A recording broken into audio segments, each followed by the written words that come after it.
So what I have done today is today's demo is very unique, and today I'm going to talk about Power Platform in a nutshell. You would see that I don't have any PowerPoint presentation for today because what I have done is I have created an app which in itself is a presentation for you all.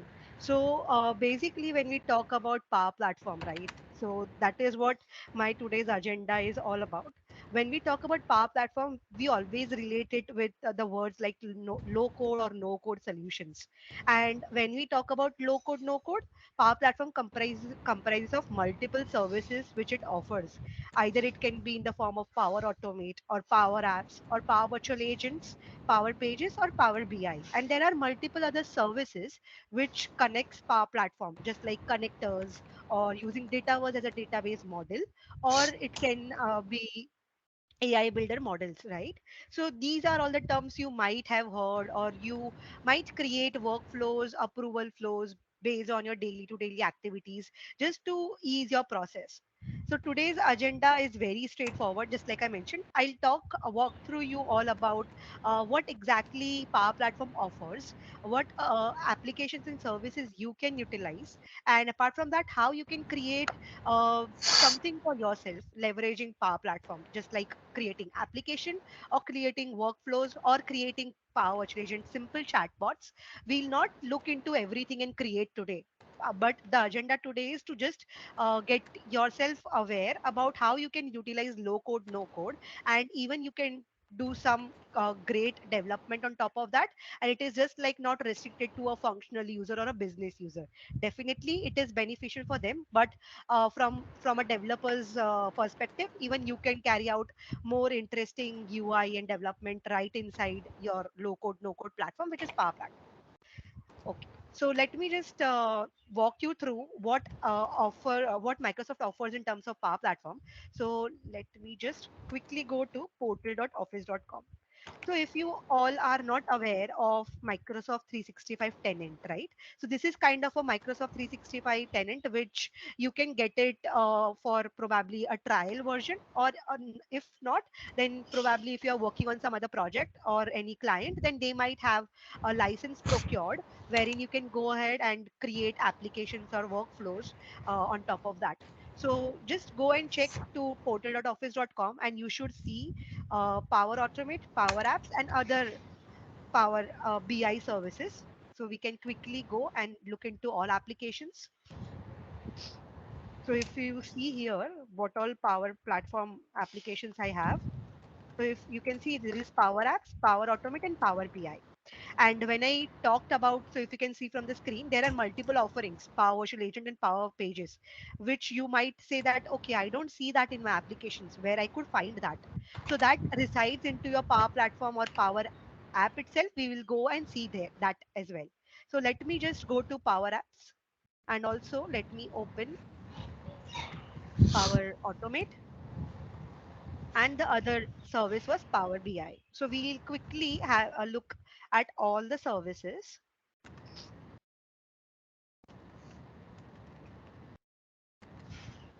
So if I come to Power Automate, basically let's just start with what Power Automate offers and how you can utilize that. Probably if you are a beginner, then you might not be aware about what Power Automate is used for. But if you are a developer, definitely you would have created multiple workflows based on different scenarios like scheduled flows or instant flows or auto desktop flows, which you can those are called as RPA, wherein you can, if you are doing some automation on a daily to daily basis, let's say you have an application. So when I come to my flows, I would see all those different type of flows. So when I come to new flow, you would see I can create flows of different types. One is automated cloud flow, one is instant cloud flow, one is scheduled, and desktop. What are the differences between each? So if I go to automated cloud flow, so what it means is, let's say you have a SharePoint or any database, and when a database gets updated, you want to perform any action. Let's say there is a leave dashboard created for you, and whenever any employee applies for a leave, approval mail or a mail should go to the manager so that they can approve the employee's leave request. So that is kind of an automated, right? You're not doing it every day or at a particular time. So this is kind of an automated flow. Instant flow is basically if you want a user's action needs to be taken, or any action needs to be taken by a particular user, then you use instant flow. So instant flow is basically if I click on the flow, then only the flow should trigger, or from my power app the flow should trigger, because it should take some values from the power app. The flow will trigger by itself and it will get back the values back to the power app. That is when you use instant cloud flow. Apart from that, there is other option called a scheduled flow. Scheduled flow is basically, you can say, kind of, if you want to remind someone, or in any business process, if you want to send reminders at one particular time, then this flows works the best. You can send reminders, notifications at any particular point of time or day, or you can make it recurring as well. So that is how scheduled flows work. Desktop flows is basically, let's say if you have some legacy application or a third party tool which do not have any APIs. All right, so that application your client would have created, and you're performing those steps, that okay, I am getting an invoice, I'm updating some values, and I'm storing it in my desktop. That exact thing you are doing for so many cycles, so many repetitive cycles. So if you want to avoid that, you can use desktop flow, and desktop flow will take all your pointers and actions, and it will create a flow which will, so you don't have to perform that operation, you just have to run that flow, and whole process will take care of itself. So these are the different kind of flows which you can create. And when I talk about the different forms, like when we just talked, let me just go back to my screen. So we talked about Power Automate, what it offers. This was just very short overview or simple overview for the beginner who might not be aware of creating workflows, or what all are the different type of flows which you can create. The second thing is Power Apps, right? When I talk about Power Apps, let me go to the Power App screen. This is the Power Apps, make.powerapps.com. So let's say if you don't have license to the Power Apps, or you don't have this trial version, then what you can do is you can just go to make.powerapps.com, and it also shows that you can create free trial for yourself, only Power Apps, that you can do. So now I'm in the home screen of the Power Apps, and you can see that in the home screen I have the option to start creating my application from some sample scenarios, or some templates, kind of, you can say. One option is blank application, which is it provides you a rough canvas, kind of a screen wherein you can go ahead and add your controls. So this is the Power App which I created from blank. What I did is, what I'll just quickly show. If I click on the blank app, I have the option of creating blank canvas app, or a model driven app, or a portal. So when I mentioned that about Power Pages, so Power Pages is kind of a website, something similar to your WordPress website. I'm just talking about the look and feel. You can definitely compare it with different websites as well.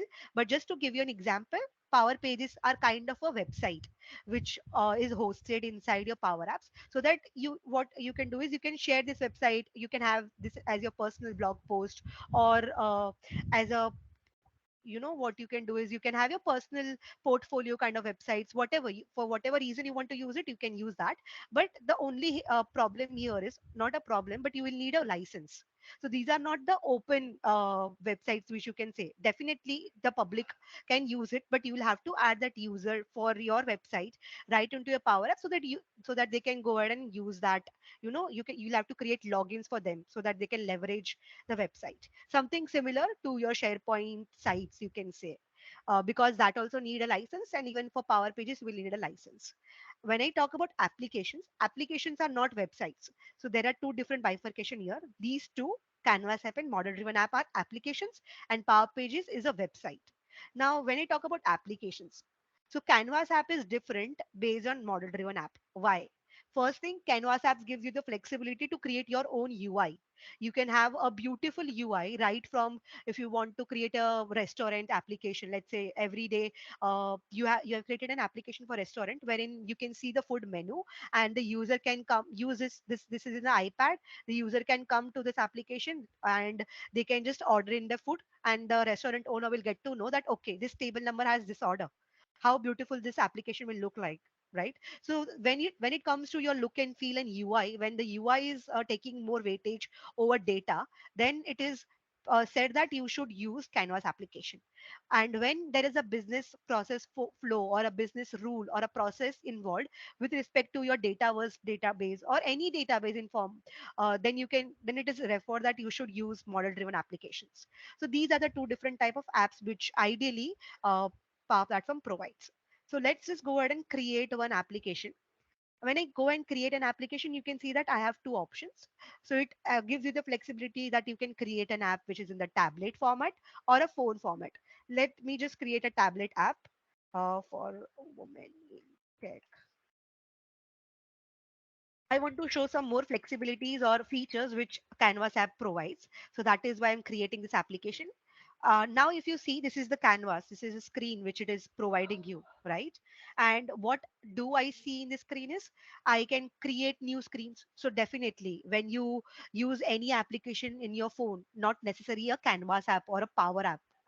It can be any Android app. You have multiple screen layouts, right? Wherein you navigate through different screens, you interact over that screen, and that is how a transitioning or a application usage goes. So let's say this is one home screen which I want to create. If I want to add a background image to it or a theme color to it, let me just add sample. You can just create your own canvas screen. Now what happens is you want to add controls, right? Let's say you want to create a form page or a menu card for your restaurant application. Then what you will do, you will need some input labels, a beautiful image of your restaurant which should come to the background. Right now I don't have that, but once you have, you can directly go and add an image, and you can pick it up from your local or from your browser and save it, and you can add your own restaurant image. And let's start adding the controls. So these top navigation bar which you can see offers different commands here. One is insert menu, where in insert you can see these are the controls which I can add. These controls are kind of your labels or an input box or a date picker or any kind of gallery wherein you can see, all the data. Let's say I want a menu for um, Turkish items, or I want a menu for Italian dishes. So I would have that gallery restricted for each different kind of category.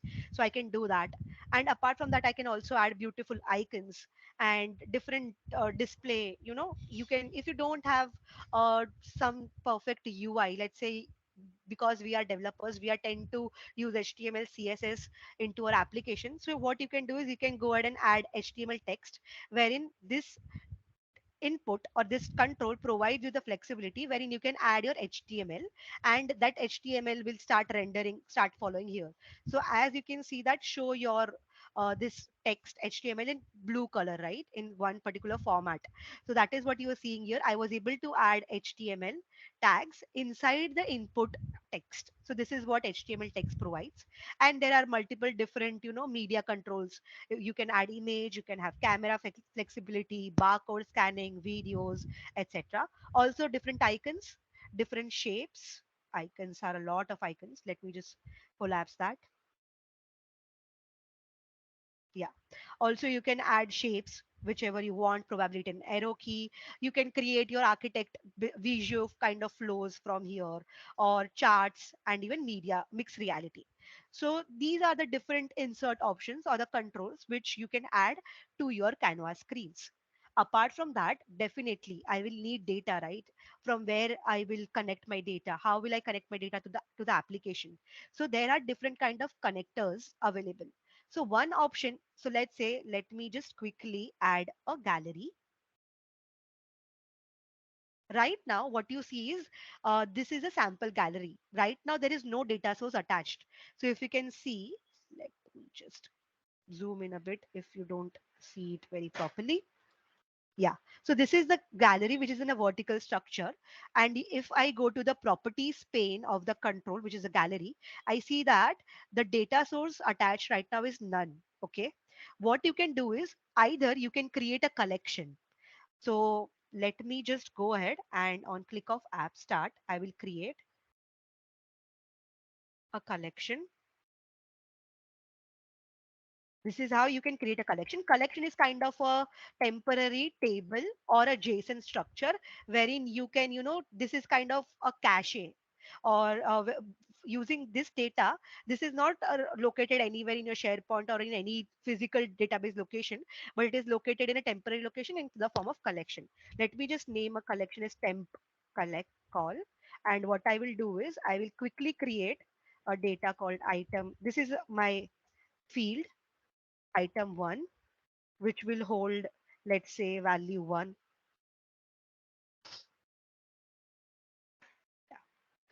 Okay, right now, I only have one column with one item.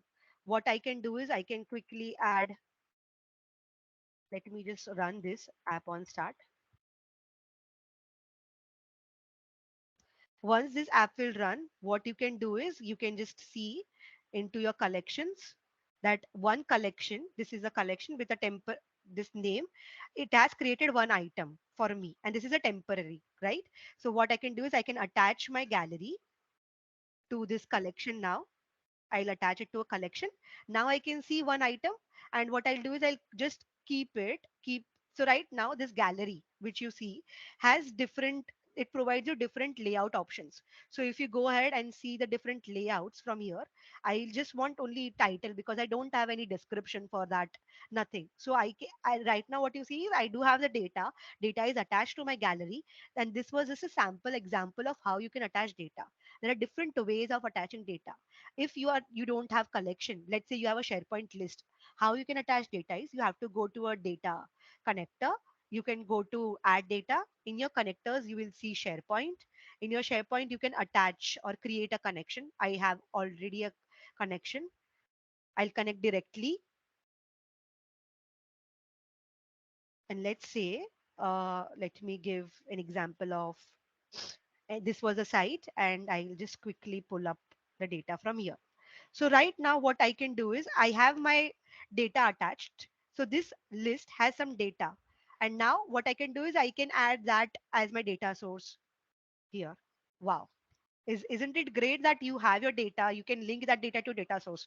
Now what more you can do is, with each item you can just populate different form screens. So let's say for police you might, so this is kind of a sample, UI, wherein I have uh, different kind of users, let's say admin, normal, members, owners, kind of. And for each user you want to provide a different edit form, view form, something like that.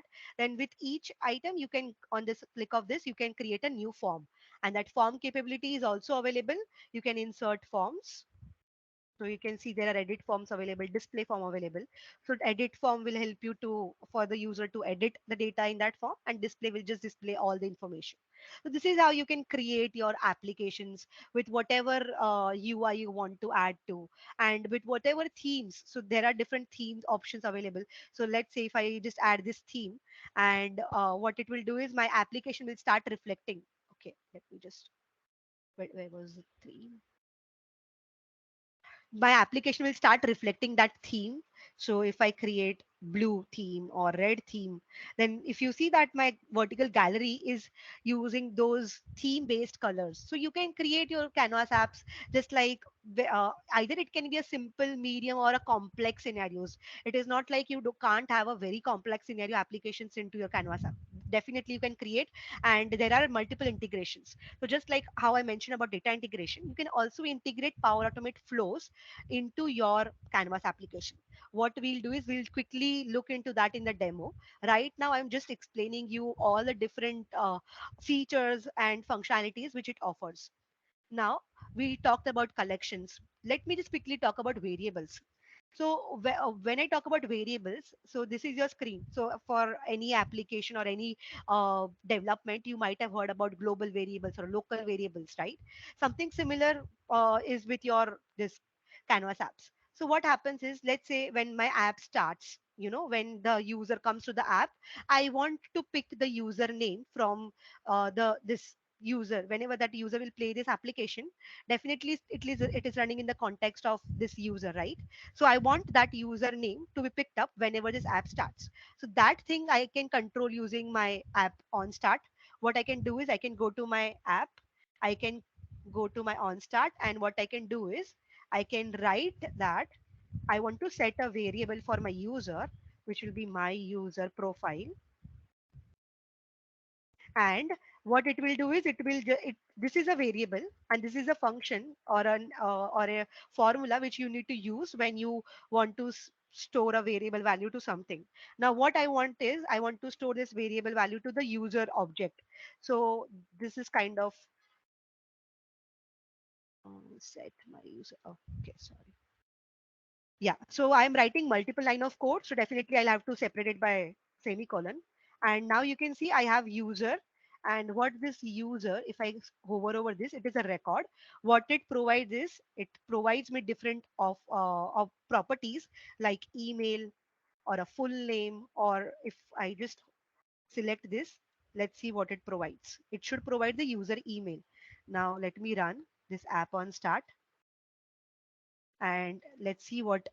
So if you can see, now my user profile is holding that email, which is the email of the logged in user, something like this. So whenever you set a variable, it always should be set at a global variable kind of. This is a global variable because I have set it at the app on start.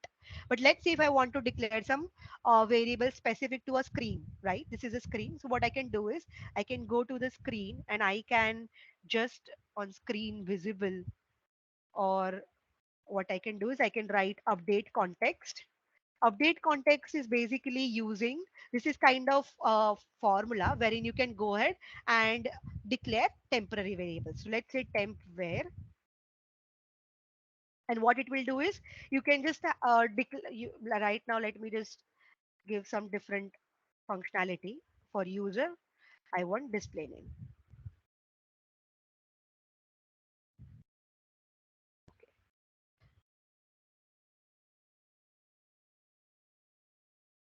Yeah, the syntax needs to be correct.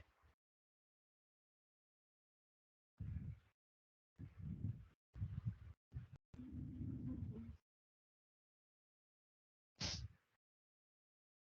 as you can see that the context, update context variable, and in that update context, you have to give your variable, and it is giving an example as well that how you can create that variable. If I do user, sorry, it is just giving some errors, but don't bother about that. You can just get the values here. Yeah. So now if you can see, now my update context, which is a temp variable, is holding just the full name. So this way you can have, this is just a very simple example when I've just stored a full name because I don't have any more operations right now. So you can create local variables, and this is how you can create a global variable by using set. And this my user profile I can use across my application, while on this temp variable I can only use for this particular screen. Okay, so this is a difference. Now we already talked about different offerings which Canvas app provides along with Power Automate. You can, so let's say there is a button, on click of a button you want to trigger your Power Automate flow wherein it will perform some operation. That can also be possible. Also you can create or add your models, which is AI builder models, to your Power Apps. Now let me go back to the Power Apps home screen. I don't want to save this.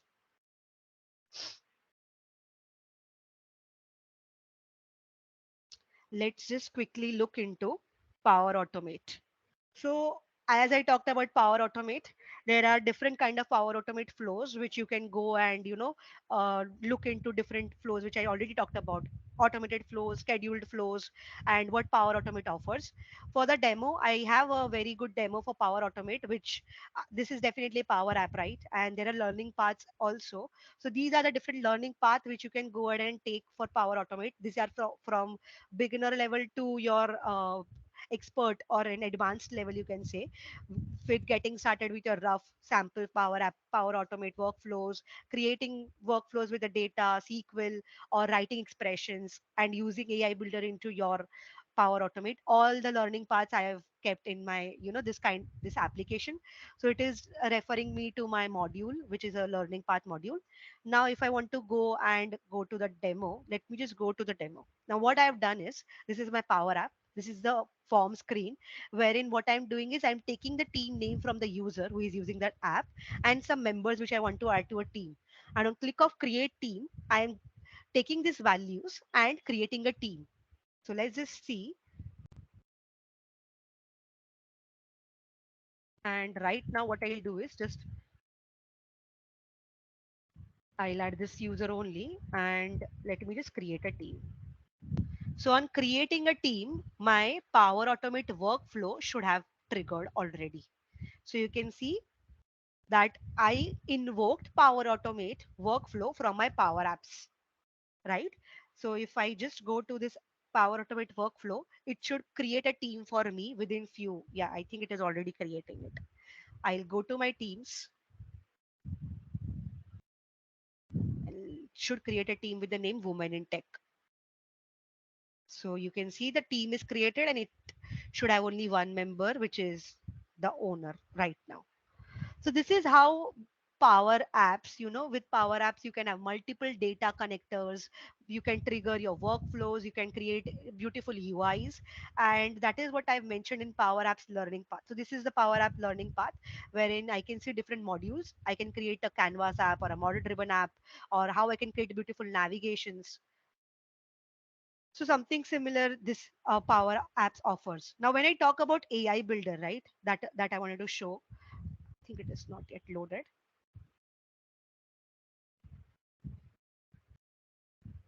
You might already be aware about different Azure Cognitive Service APIs. So let's say when I talk about AI Builder model, it is nothing new. It is kind of let your image to text extraction, or extracting data from your invoice, or reading the data from a handwritten note, something like that. Okay, so those are the AI capabilities which you can leverage right into your Power Apps. So let me go to the home page. Sure, it is not going. Oh, sorry. Leave. So from the home page, you will see an option of AI builder models as well. So so this is creating application. So while creating an application, we saw about how you can create blank app.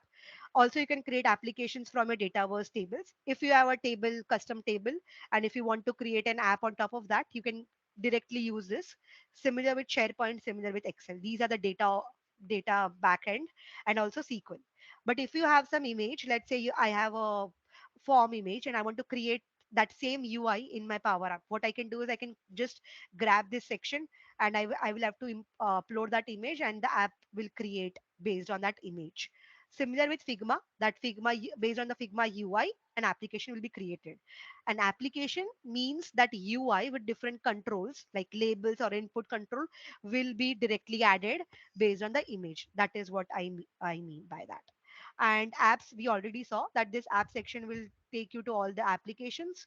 Tables, you will need Dataverse license. If not, you can import sample data as well, and you can start creating a database.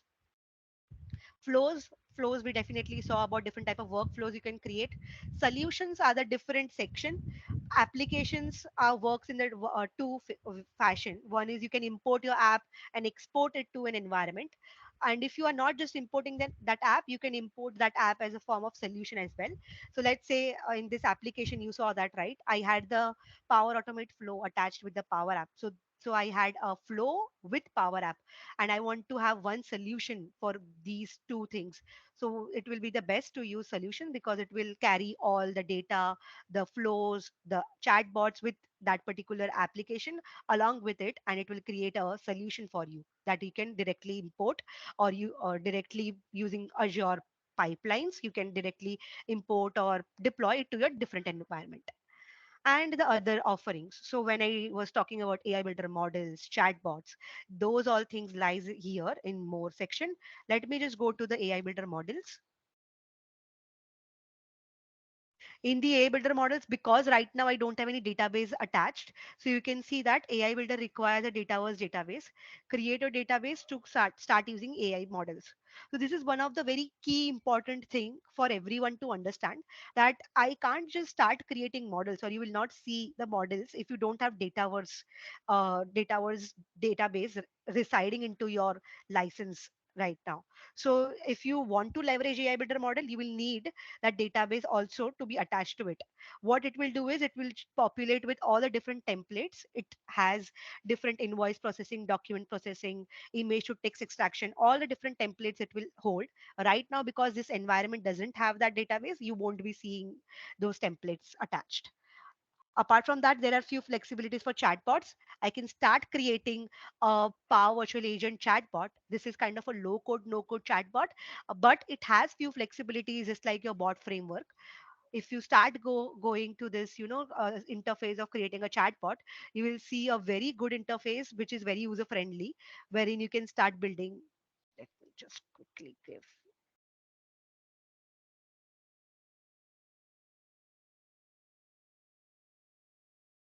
Okay, so I did not have the license. My license resides in the other tenant.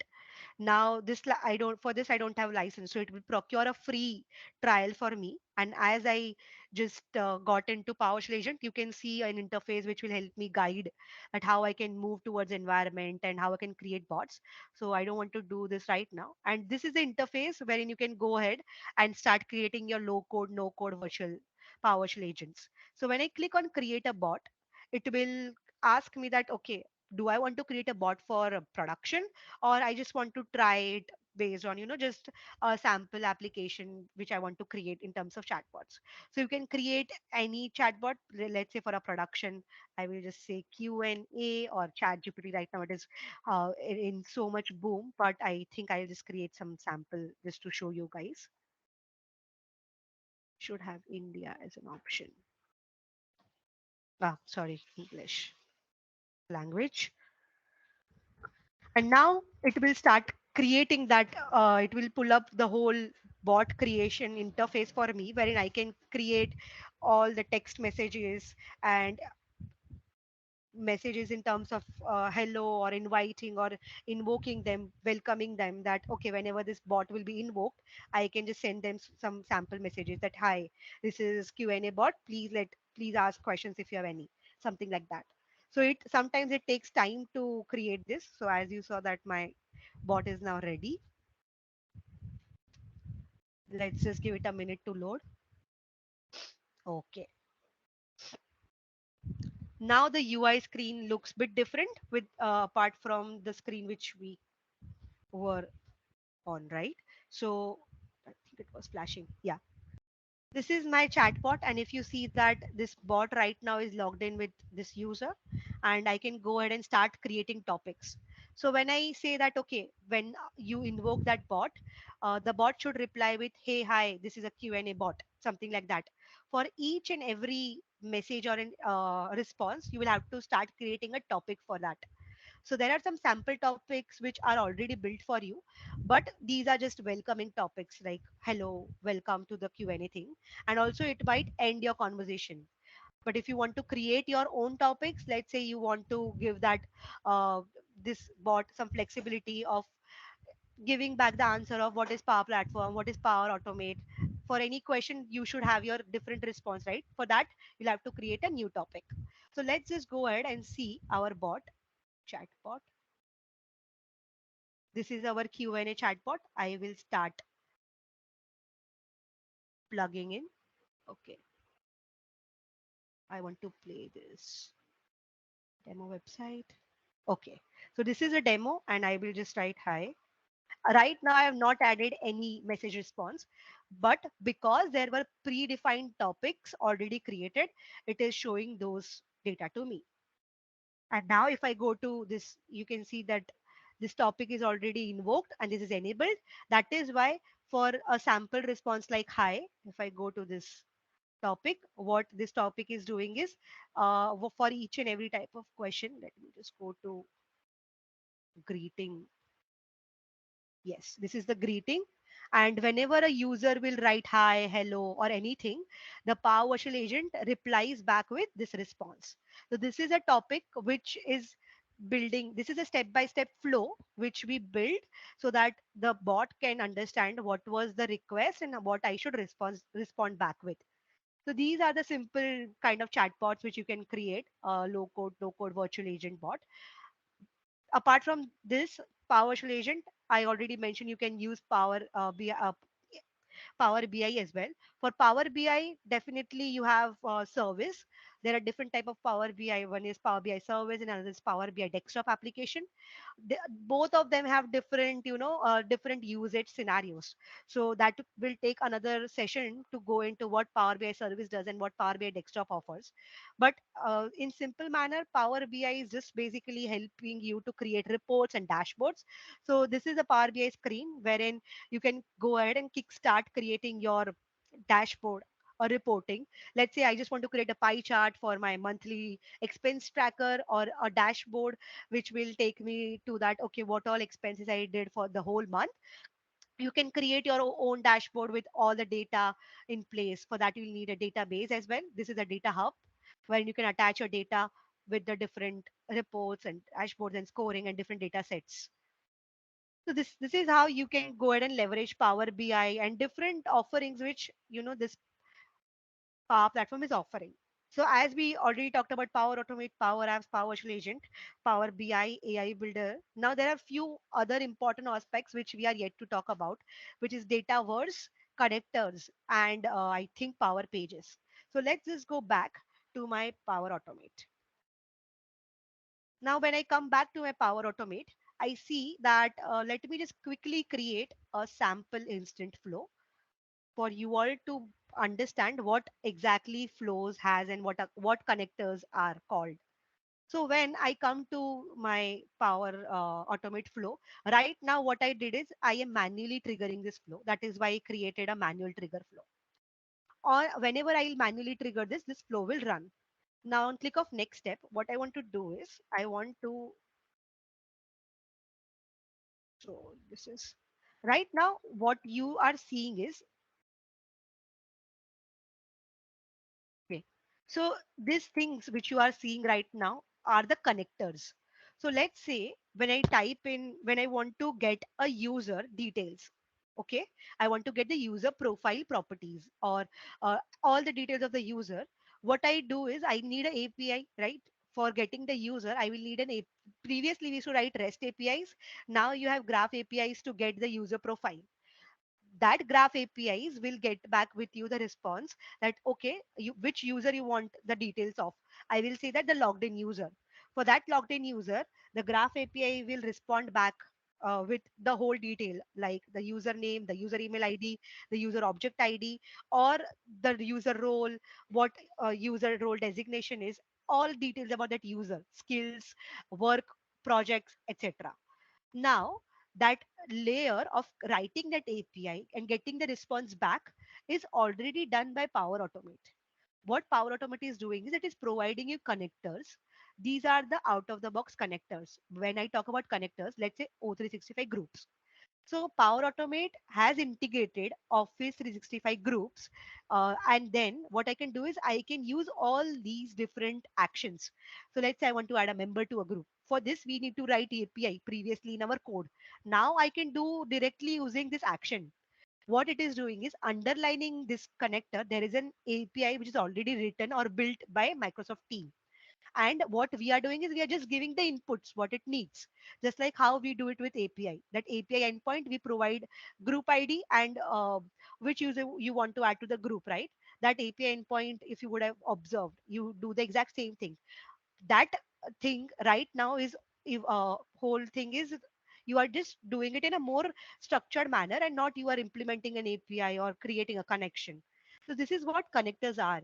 Microsoft is giving you more connectors which are built in, so it offers you integration with different type of service like Teams or SharePoint. So when I talk about integration, so if you click on built in, right? So let me just go to the standard connectors. Yeah, so these are the different standard connectors. With standard, by standard I mean with Excel or Outlook email or SharePoint or Azure Cognitive Service, Calendar, etc. Like all your O365 applications, and apart from that more like from Gmail or Google Drive or some other third party tools as well. These are all the standard built-in connectors which Microsoft already provides. Now let's say I have a use case that I want some kind of uh, details of what all are the different type of dog breeds, and I have an open API for that. let's say there is an open API, and which gives me that these are the different type of dog breed, and on taking that response, I'm creating some different use case based on different type of dog breeds. Let's say application which shows me all the different type of dog breeds with the different what all data related to the dog, right? That using that API, now you will say that okay, I don't have that API right now here. So what I can do, how I can leverage and get back the response into my Power Automate. For that, what you can do is have to go to the connectors. So like Microsoft provides some built-in connectors, it is not always necessary, or it might not always be the case that you will get connectors for each and everything. But if you have some unique scenario for which the API is already available, then you can go ahead and create your own custom connector. So right now, when I go to connectors, you can see that these are all the connectors with which Microsoft already has integrated with. But if not, then I can go ahead and create a custom connector for myself. All I need is an API and a way of authentication. If I have that, then I can go ahead and create a custom API, custom connectors, because it definitely just needs an API. If you have the API, you have the custom connector created, and what it will do is that connector will start behaving like this. When I go to my flow and when I created that instant flow, I think I skipped that. And just like how you are able to see the built-in connectors in your custom section, you will start seeing your own custom connector. Probably, let's say in our example, which I was talking about, getting all the dog breeds. I created a custom connector and it will start reflecting here. And that is how I can use my custom connector, which will be something similar to what we already observed. Let's say something similar to this interface. It will also be a action card wherein you will have to give some input, and based on that input, when you will run the flow will get back with the response. So that is how beautiful. This is not just restricted to low code, no code.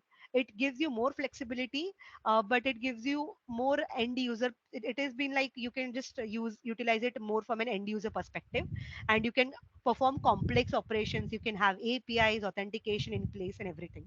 So this is what connectors and custom connectors were, that I wanted to talk about. And apart from that, definitely we just saw about data was tables, right? So tables, but definitely there are different kind of table. You can have a SharePoint lists as a backend, Azure SQL as a backend, but also you can have a Dataverse as a backend. Dataverse, because it is a Power Platform capability, it provides you good uh, integration. That is why it is better if you use Dataverse. But if not, then definitely if you have a data set residing anywhere, you can go ahead and leverage that.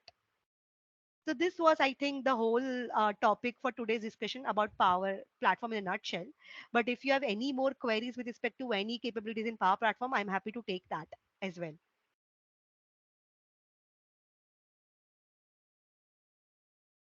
Are there any queries already? Okay, I think that's yes. So I think I am good with today's session, because today was talking all about Power Platform and making you all aware about what all low code, no code offerings Microsoft provide in terms of Power Platform, be it Power Automate, Power App, or virtual agents, or pages, or Power BI.